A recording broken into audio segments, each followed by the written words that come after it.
बंगाल के बाद गुजरात में घुसपैठियों के खिलाफ कमरतोड़ वार, धरे गए 700 संदिग्ध, 200 बांग्लादेशियों पर प्रहार।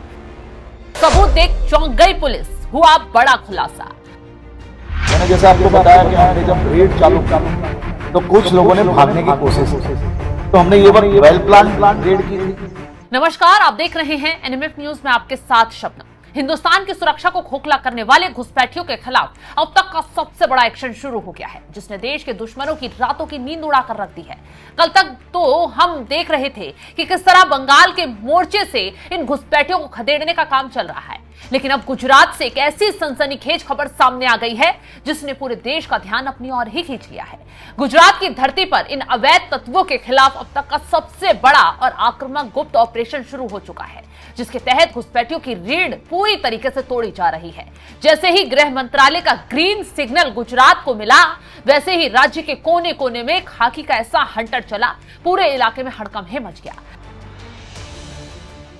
राजधानी अहमदाबाद को केंद्र बनाते हुए पुलिस की दर्जनों टीम ने एक ही समय पर सूरत, राजकोट, वडोदरा, भरूच और नवसारी जैसे बड़े शहरों में रात भर सघन चेकिंग की, सघन छापेमारी की। कानून के घुसपैठियों के खिलाफ चलाए गए इस सबसे बड़े ऑपरेशन को नाम दिया गया ऑपरेशन डेल्टा हंट। इस सीक्रेट मिशन की कड़क रफ्तार का अंदाजा आप इसी बात से लगा सकते हैं कि शुरुआती 24 घंटे के अंदर ही पुलिस ने अलग अलग संदिग्ध ठिकानों और बस्तियों पर अचानक धावा बोला। पुलिस ने छापेमारी में 700 से अधिक संदिग्ध लोगों को अपनी कस्टडी में ले लिया। जब इन हिरासत में लिए गए लोगों की फाइलों को खंगाला गया तो मौके पर 200 से ज्यादा घुसपैठियों का कच्चा चिट्ठा खुलकर सामने ही आ गया। दस्तावेजों की जांच के बाद इनकी विदेशी पहचान की 100% पुष्टि हो गई है, यानी ये लोग घुसपैठी हैं।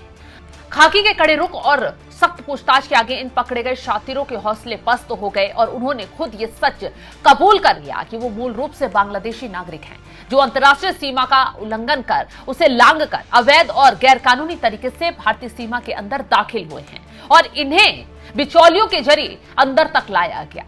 इस सच को और पुख्ता करने के लिए पुलिस को तलाशी के दौरान इनके पास से बांग्लादेश सरकार द्वारा जारी किए गए असली पहचान पत्र और आई कार्ड भी बरामद हुए हैं, जबकि बाकी बचे हुए संदिग्धों की कुंडली खंगालने का काम शुरू हो रहा है। एजेंसियां बेहद गुपचुप तरीके से इनकी कुंडली खंगाल रही हैं, पता लगा रही हैं आखिर ये कैसे यहां आए, किसकी मदद से यहां पहुंचाए गए और इनका मकसद क्या था। बता दें कि इस अवैध नेटवर्क को नस्तानाबूद करने का ये कड़ा और सीधा फरमान किसी और ने नहीं, बता दें आपको कि इस अवैध नेटवर्क को नस्तानाबूद करने का ये कड़ा और सीधा फरमान किसी और ने नहीं, बल्कि खुद गुजरात के उप मुख्यमंत्री हर्ष संघवी ने जारी किया था।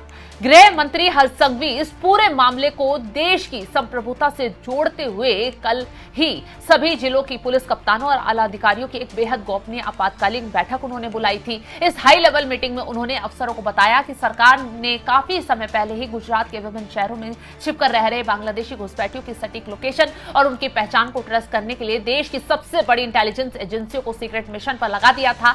खुफिया एजेंसियों ने महीने की रेकी के बाद ज्यादातर जिलों की एक बेहद ही विस्तृत और चौंकाने वाली सीक्रेट रिपोर्ट गृह मंत्रालय को सौंप दी और इसी रिपोर्ट की एक बारूदी डिटेल उन्होंने इस मीटिंग में पुलिस कप्तानों के साथ शेयर की। गुजरात से पकड़ने का काम गुजरात पुलिस द्वारा चालू ही है। ये एक बड़ा ऑपरेशन है और आने वाले दिनों में भी ऑपरेशंस चालू रहेंगे। मैंने जैसे आपको बताया कि हमने जब रेड चालू की तो कुछ लोगों ने भागने की कोशिश की, तो हमने ये वक्त वेल प्लान रेड की थी। Railway station, bus station, highway, नाकेबंदी, इसके माध्यम से भागने वाले लोगों को भी पकड़ने में सफलता प्राप्त हुई है। कुल मिला के इतनी बड़ी संख्या में जब लोग काम करते हैं, उनके बीच घुस के ये लोग कहीं ना कहीं काम कर रहे हैं। इसके बाद क्या हुआ? एक्शन शुरू हुआ। राज्य में एक साथ ऑपरेशन डेल्टा हंट को लॉन्च करने का फाइनल ऑर्डर पास कर दिया गया। फिर क्या था? जैसे ही वायरलेस पर आदेश गूंजा, वैसे ही आधी रात को पुलिस की गाड़ियां सड़कों पर दौड़ पड़ी। इस बिजली जैसी फुर्तीली कार्रवाई में अकेले अहमदाबाद से 300, राजकोट से 31, कच्छ के सीमावर्ती इलाकों से 35 और वडोदरा से 7 अवैध घुसपैठियों को रंगे हाथ दबोचा गया है कि वो इलाके हैं जो बेहद संवेदनशील रहते हैं, चहल पहल ज्यादा रहती है और सुरक्षा के लिहाज से यहां पर पहरा भी ज्यादा रहता है। गुजरात पुलिस का ये महा एक्शन अभी यही थमने वाला नहीं, बल्कि अलग अलग संदेह वाली जो बस्तियां हैं, झुग्गियों में रेड चल रही है, सिलसिला लगातार छापेमारी का जारी है और इस पूरे ऑपरेशन डेल्टा हंट को अहमदाबाद के मैदान में लीड कर रहे थे खुद ज्वाइंट पुलिस कमिश्नर शरद सिंघल। उन्होंने इस कार्रवाई के बाद एक ऐसा हैरान करने वाला खुलासा कर दिया है जिसे सुनकर देश की सुरक्षा से जुड़े हर एक्सपर्ट के कान खड़े हो गए। एक डिप्टी सीएम साहब की अध्यक्षता में एक मीटिंग हुई थी और ये पता चला था कि गुजरात में काफ़ी ज़्यादा बांग्लादेशी घुसनखोरी करके एंटर हुए हैं। उसी के आधार पे एक ऑपरेशन डेल्टा हंट पूरे राज्य में चलाया गया और सीपी सर की अध्यक्षता में एक मीटिंग कल रात को हुई थी और ये हुआ कि 30 से ज़्यादा टीम इसमें काम करेंगी। क्राइम ब्रांच इसमें नोडल थी और उन 30 टीम में 10 स्थानिक की थी, 20 ब्रांचेस की थी और कल पूरी रात से जैसे ही ऑपरेशन डेल्टा हंट की शुरुआत हुई अभी तक 300 से ज़्यादा शकमंद को राउंड अप किया था। उसमें से 166 जितने बांग्लादेशी एस्टेब्लिश हुए हैं जो गैर कायदेसर रीते गुजरात में एंटर हुए थे और यहाँ गलत तरीके से रह रहे थे। कौन सी एक्टिविटी में इन्वॉल्व थे सर? उसमें लेडीज़ ज़्यादा जो स्पा में और वेश्यावृत्ति में थी और जो जेंट्स हैं, जो मेल हैं, पुरुष हैं, वो लोग कचरा कलेक्शन, कोई बंगार चोरी वगैरह उसमें भी शामिल थे। पैसे कैसे भेजते थे यहाँ से? ये पैसा कुछ आंगड़िया के थ्रू भेजते थे, कुछ एक ऐप्स हैं, कुछ गूगल पे है, उसके थ्रू भेजते थे। किस तरीके से घुसे थे यहाँ पर? इनके पास कोई डॉक्यूमेंट नहीं? वो एक एजेंट के कुछ नंबर दे रहे हैं कि उन एजेंट ने उनको यहाँ भेजा था पैसे लेके। उसकी हम पूरी इन्वेस्टिगेशन चालू है। उनको रिपोर्ट किया? हाँ, डेफिनेटली रिपोर्ट किया जाए। इनकी हिमाकत देखिए, हिम्मत देखिए, कार्रवाई से डर नहीं लगा, फिर वापस आ गए। इस बार वो अकेले नहीं आए थे बल्कि अपने साथ और नए बांग्लादेशी नागरिकों को लेकर आए थे। मतलब पूरी की पूरी टोली यहां पर आ गई। इस पूरे नेक्सस पर कड़ा रुख इख्तियार करते हुए गुजरात के उप मुख्यमंत्री हर्ष संघवी ने आंकड़ों के साथ बता दिया है कि इस वक्त पुलिस के रडार पर पूरे राज्य में 6000 से ज्यादा संदिग्ध लोग हैं जिनकी गहराई से तहकीकात की जा रही है और अब तक 362 पक्के बांग्लादेशी घुसपैठियों को चिन्हित किया जा चुका है। गृह मंत्री ने कड़े शब्दों में चेतावनी अब दे दी है कि घुसपैठियों को डिपोर्ट तो किया ही जाएगा, लेकिन इस बार असली गाज तो उन स्थानीय लोगों पर भी गिरेगी जिन्होंने चंद रुपयों के लालच में इन घुसपैठियों को अपने घरों में पनाह दी और बिना वेरिफिकेशन के इन्हें अवैध रूप से छुपा कर रख लिया। अगर पूरे मामले के कानूनी जाल को समझे तो इस समय कुल 6200 से ज्यादा संदिग्धों की कुंडली पुलिस खंगाल रही है, जिसमें से 362 लोगों का बांग्लादेशी होना पूरी तरह से साबित हो चुका है। पुलिस की प्लानिंग इतनी फुल प्रूफ थी कि अब बस्तियों में छापेमारी शुरू हो गई है। ठीक उसी वक्त किसी भी संभावित फरारी को रोकने के लिए रेलवे स्टेशनों, प्रमुख हाईवेज, जिला बॉर्डर्स और बस अड्डों पर लोहे जैसी सख्त नाकेबंदी और पेट्रोलिंग शुरू कर दी गई है और इसी का नतीजा रहा है कि रेड की भनक लगते ही राज्य छोड़कर भागने की कोशिश कर रहे 18 शातिर घुसपैठियों को नाके पर मुस्तैद जवाबी से धर दबोच लिया गया।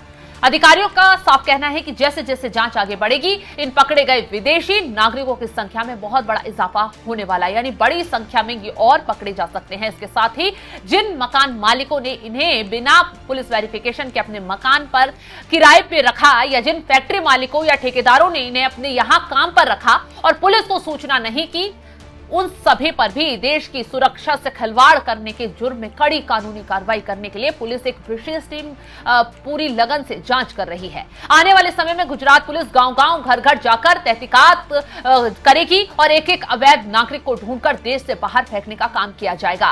अब यहां सबसे गंभीर और तीखा सवाल उठ रहा है कि आखिर इतनी बड़ी तादाद में ये बांग्लादेशी गुजरात तक पहुंचे कैसे? ये पूरा खेल एक संगठित इंटरनेशनल ह्यूमन ट्रैफिकिंग माफिया और एजेंटों के सिंडिकेट द्वारा चलाया जाता है, जिन्हें ये घुसपैठिए भारत में एंट्री पाने के लिए मोटी रकम देते हैं। ये दलाल पहले इन लोगों के नकली दस्तावेज बनवाते हैं और फिर इन इनलीगल माइग्रेट्स को ट्रेन और बसों के जरिए देश के कोने कोने में शिफ्ट कर देते हैं और इस धंधे में हर एक अवैध कदम के लिए पैसा वसूला जाता है। इसलिए अब समय आ गया है कि इन घुसपैठियों के साथ साथ इन्हें लाने वाले इन दलालों और एजेंटों के पूरे नेटवर्क को नस्तनाबूद किया जाए।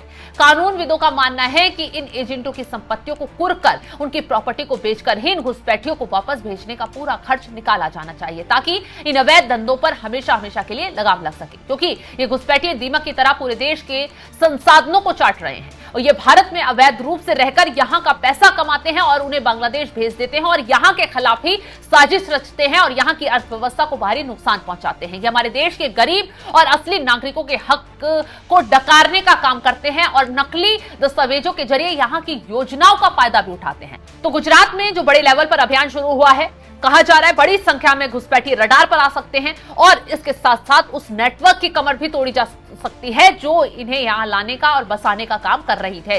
तो न सिर्फ घुसपैठियों पर वार हो रहा है, अब इनके पनाहगारों को भी ढूंढा जा रहा है। गांव गांव में छापेमारी चल रही है, जगह जगह को खंगाला जा रहा है, एक एक शख्स से पूछताछ हो रही है। गुजरात में ये बहुत बड़ा ऑपरेशन घुसपैठियों के खिलाफ शुरू हुआ है और आने वाले वक्त में इसका बड़ा असर देखने के लिए मिल सकता है। तो फिलहाल इस खबर को लेकर आप क्या कुछ राय रखते हैं, कमेंट बॉक्स में जरूर बताइएगा।